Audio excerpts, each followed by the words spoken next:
जय हिंद साथियों। आज हम देश के महापुरुष महात्मा गांधी के बारे में पढ़ेंगे। और महात्मा गांधी की जब हम बात करते हैं तो महात्मा गांधी जैसे बोलते हैं अपने स्थानीय भाषा में बोली में कि मजबूरी का नाम महात्मा गांधी है। तो वास्तव में आप जानेंगे क्यों है मजबूरी का नाम महात्मा गांधी। क्योंकि गांधी जी ने एक तरफ वो सत्य और अहिंसा पर अड़िग रहे, बहुत सी यातनाएं भी सही।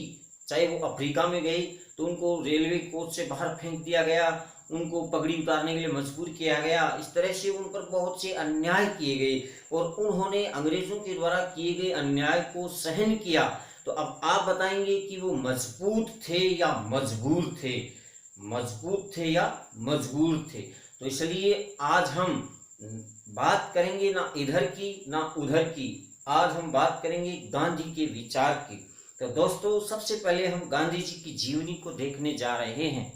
माय डियर, गांधी जी की जीवनी की हम बात करें तो महात्मा गांधी का जन्म 2 अक्टूबर 1869 ईस्वी को पोरबंदर, कौन सा बंदर है, पोरबंदर गुजरात में हुआ था। ये ध्यान रखना, ये बंदर कहाँ हो रहा है, पोरबंदर गुजरात में। तो माय डियर 2 अक्टूबर 1869 को राष्ट्रपिता महात्मा गांधी का जन्म हो रहा है। और विशेष बात, माता कौन थी, माता थी इनकी पुतलीबाई, पुतलीबाई। इनके पिता का नाम था करमचंद गांधी। तो दोस्तों आपको समझ में आया कि करमचंद गांधी ने कर्म किया था और पुतलीबाई और करमचंद गांधी की ये संतान थे। इनकी पत्नी का नाम था कस्तूरबा गांधी। तो माय डियर, जब महात्मा गांधी पुणे की यरवदा जेल में भारत छोड़ो आंदोलन के दौरान थे, उसी समय इनको कस्तूरबा गांधी के देहांत का समाचार मिला था। महात्मा गांधी के राजनीतिक गुरु थे गोपाल कृष्ण गोखले, गोपाल कृष्ण गोखले।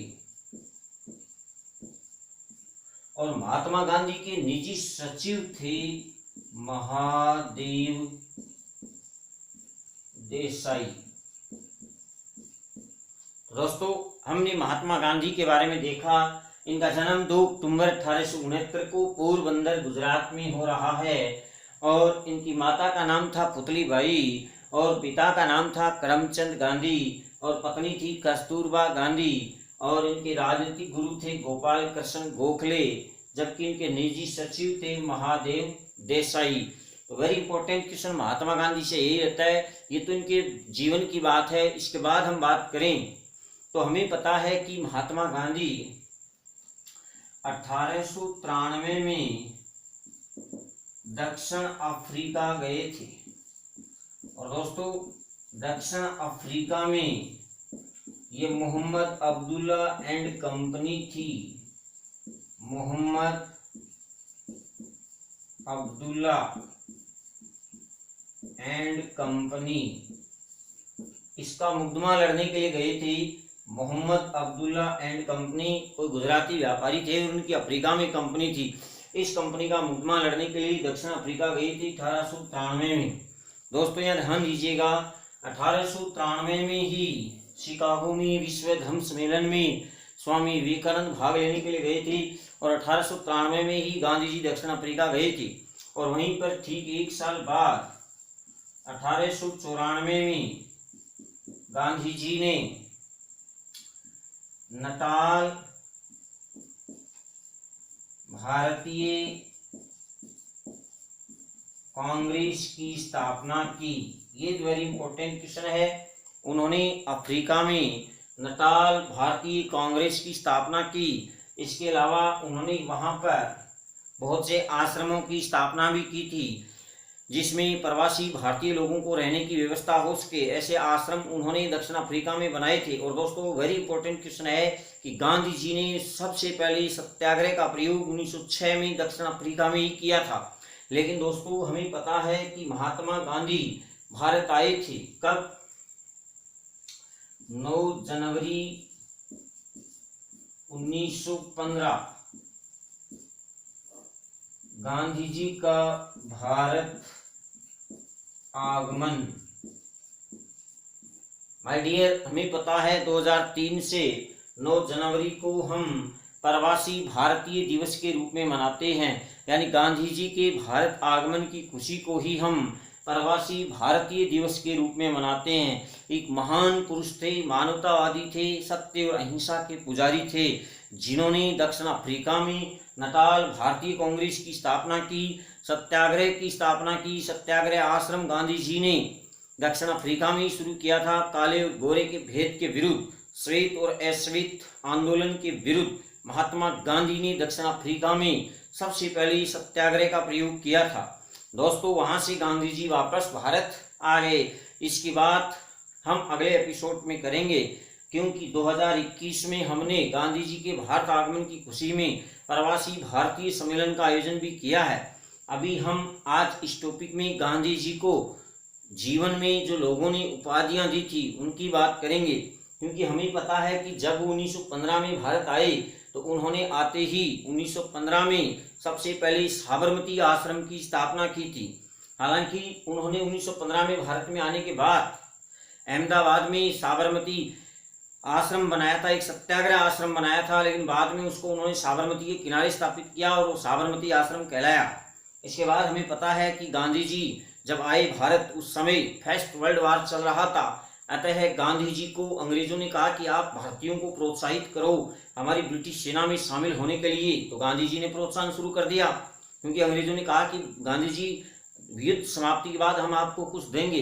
तो गांधी जी ने सोचा अंग्रेज हमें अब तक नहीं दिया, उन्होंने वो अब दे देंगे शायद, इसलिए उन्होंने भारतीयों को कहा कि आप सहयोग करो। लेकिन दोस्तों, उसी समय जब गांधी जी ने लोगों को प्रोत्साहित किया ब्रिटिश सेना में शामिल होने के लिए, तो उन्हें भर्ती करने वाला सार्जेंट कहा गया, और उसी दौर में अंग्रेजों ने उनको केसरी हिंद की उपाधि से सम्मानित भी किया था। तो दोस्तों, यहाँ वेरी इंपॉर्टेंट क्वेश्चन रहेगा कि महात्मा गांधी की जब हम बात करते हैं तो महात्मा गांधी को सबसे पहले उपाधियों की हम बात कर रहे हैं। आप बताइए, महात्मा गांधी को बापू किसने कहा? महात्मा गांधी को बापू किसने कहा? तो दोस्तों, सरोजनी नायडू ने, सरोजनी नायडू ने। और कुछ जगह यह भी लिखा है कि जवाहरलाल नेहरू ने बापू कहा था, कोई बात नहीं है। लेकिन महात्मा गांधी को राष्ट्रपिता किसने कहा? ये हम सबको पिता है। राष्ट्रपिता कहा था नेताजी सुभाष चंद्र बोस ने, जो मैं आपको कल बता चुका हूं कि अगर नेताजी सुभाष चंद्र बोस ने इनको राष्ट्रपिता न कहा होता तो हम कभी नहीं कहते। तो नेताजी सुभाष चंद्र बोस ने इनको राष्ट्रपिता कहा, इसका मतलब गलत थे लेकिन कुछ सही भी थे, इसीलिए नेताजी सुभाष चंद्र जैसे व्यक्ति ने, महापुरुष ने इनको राष्ट्रपिता कहा है, ये भी ध्यान रखने वाली बात है। और जब ये भारत में आए तो सबसे पहले इन्होंने 3 छोटे छोटे आंदोलनों का नेतृत्व किया, फिर गांधी जी ने 3 बड़े बड़े खड़े किए, वो हम अगले एपिसोड में देखेंगे। पहले गांधी जी ने 3 छोटे छोटे, सबसे पहले चंपारण किसान आंदोलन का सफल नेतृत्व किया, उसके बाद खेड़ा किसान सत्याग्रह आंदोलन, उसके बाद अहमदाबाद मिल मजदूर आंदोलन। तो जब गांधी जी ने चंपारण किसान आंदोलन का सफल नेतृत्व किया तो दोस्तों उनको महात्मा की उपाधि दी गई। दूसरी राष्ट्रपिता, तीसरी है महात्मा। किसने कहा? रविंद्रनाथ टैगोर ने। रविंद्रनाथ टैगोर ने इनको महात्मा कहा था। इसके बाद में आता है नंबर 4, मलंग बाबा। तो दोस्तों, गांधी जी को मलंग बाबा किसने कहा था? खान अब्दुल गफार खान का नाम आपने सुना है, जानते हैं, मुझे विश्वास है आप। किनको? खान अब्दुल गफार खान। खान अब्दुल गफार खान, खान अब्दुल गफार खान, जो सीमांत गांधी, सरहद के गांधी हैं, उन्होंने ही इनको, गांधी जी को मलंग बाबा कहा था। इसके बाद 5वां क्वेश्चन आता है, इनको देशद्रोही फकीर किसने कहा? देशद्रोही फकीर। दोस्तों, देशद्रोही फकीर इनको विंसेंट चर्चिल ने कहा था। ये ध्यान रखना। देशद्रोही फकीर किसने कहा? विंस्टन चर्चिल ने। देशद्रोही फकीर किसने कहा? विंस्टन चर्चिल ने। तो विशेष बात हम बात कर रहे हैं कि गांधी जी को कुछ उपाधियां दी जा रही हैं, और गांधी जी की उपाधियों की हम बात करें तो सबसे पहले इनकी उपाधि आई है बापू। गांधी जी की उपाधियों में पहली उपाधि क्या है? बापू। तो बापू किसने कहा? सरोजिनी नायडू ने, कुछ कहते हैं जवाहरलाल नेहरू ने। तो विशेष बात किसने कहा? नायडू ने। और दूसरा है इनको राष्ट्रपिता किसने कहा? राष्ट्रपिता कहा था सुभाष चंद्र बोस ने। ध्यान देना, राष्ट्रपिता किसने कहा था? नेताजी सुभाष चंद्र बोस। नेताजी सुभाष चंद्र बोस ने इनको राष्ट्रपिता कहा था। तीसरा है मलंग बाबा। कौन सी बाबा? मलंग बाबा। इन्होंने कहा खान अब्दुल गफार खान ने। इसके बाद में चौथा है महात्मा। किसने कहा? रविंद्रनाथ टैगोर ने, जब चंपारण किसान आंदोलन का सफल नेतृत्व किया। पांचवा है इनको देशद्रोही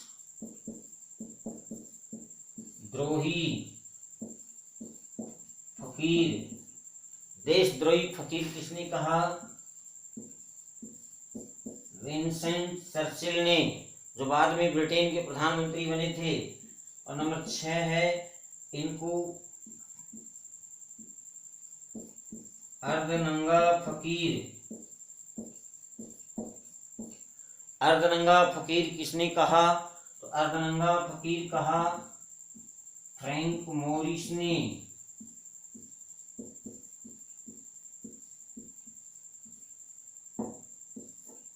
अर्धनंगा फकीर किसने कहा?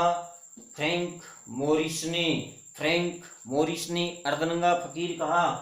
और इसके बाद में नंबर 7 महात्मा गांधी की अगर हम बात करें तो इनको अंग्रेजों ने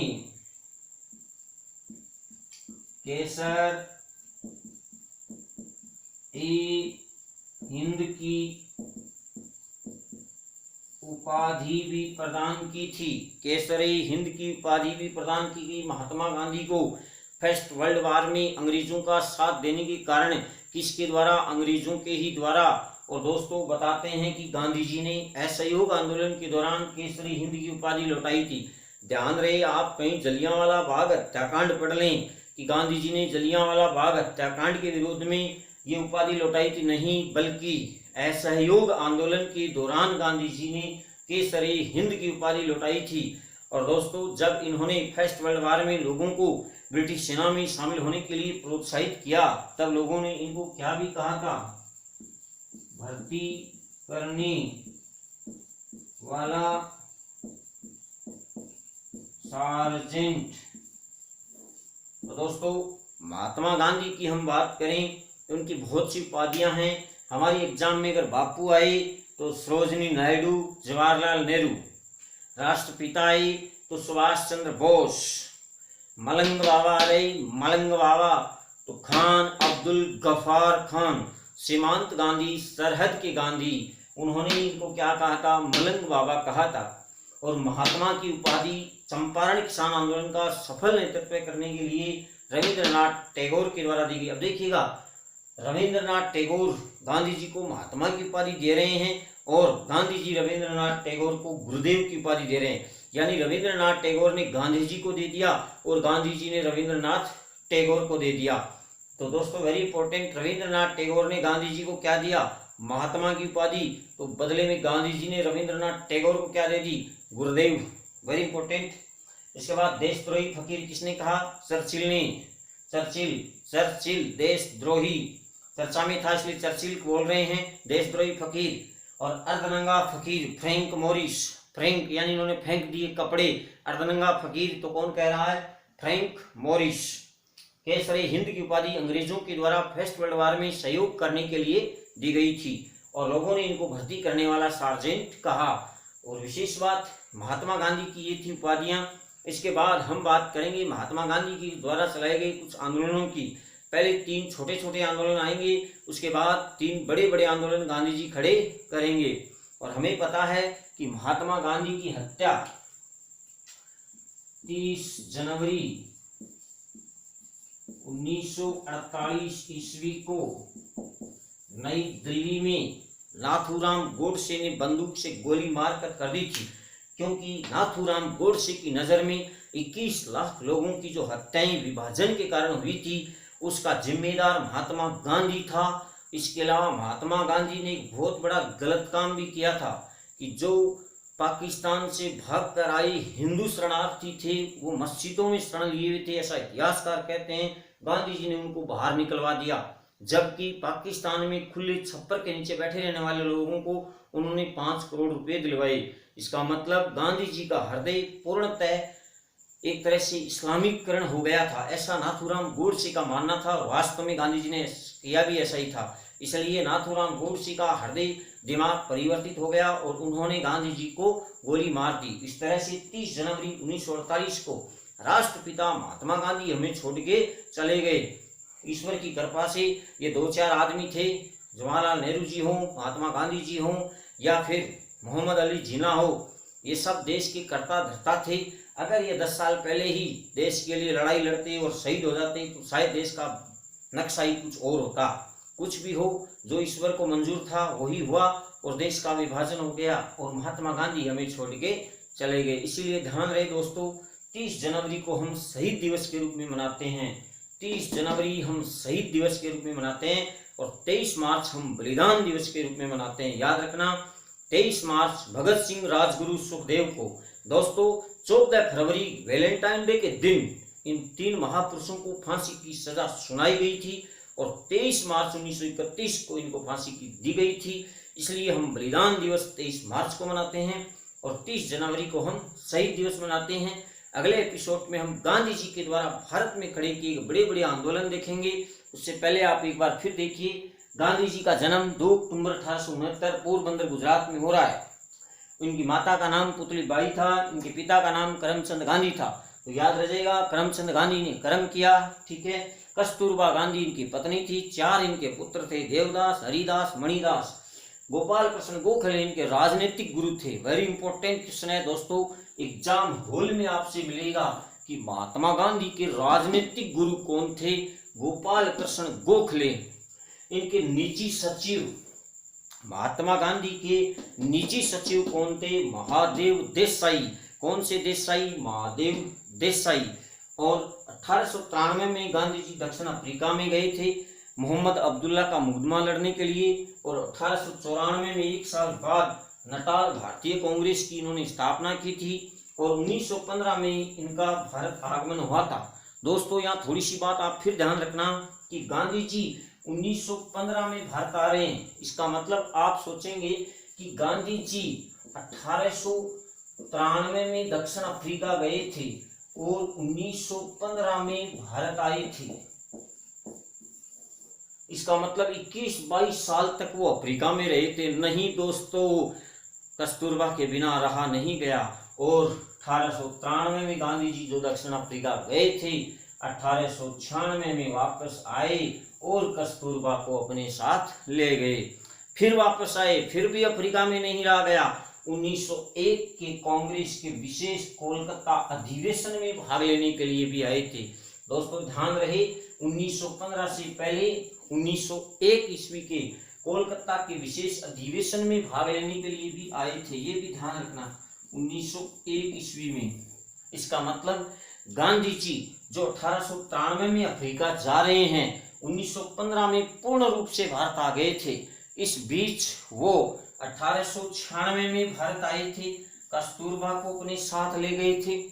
1901 में कांग्रेस के कोलकाता के विशेष अधिवेशन में भाग लेने के लिए आए थे, फिर वापस चले गए और 1915 में वो पूर्ण रूप से भारत आ गए। ये ध्यान रखना दोस्तों, 1893 से लेकर 1915 के बीच गांधी जी 2 बार भारत आ रहे हैं। एक बार 1896 में और एक बार 1901 में कांग्रेस के विशेष अधिवेशन में भाग लेने के लिए। और ये गांधी जी की उपाधियां हैं दोस्तों, जो हमें याद करनी है। आप इनका स्क्रीनशॉट ले सकते हैं। बहुत अच्छा क्वेश्चन है। अगले एपिसोड में हम महात्मा गांधी के बड़े बड़े आंदोलन खड़े करेंगे। तब तक के लिए धन्यवाद।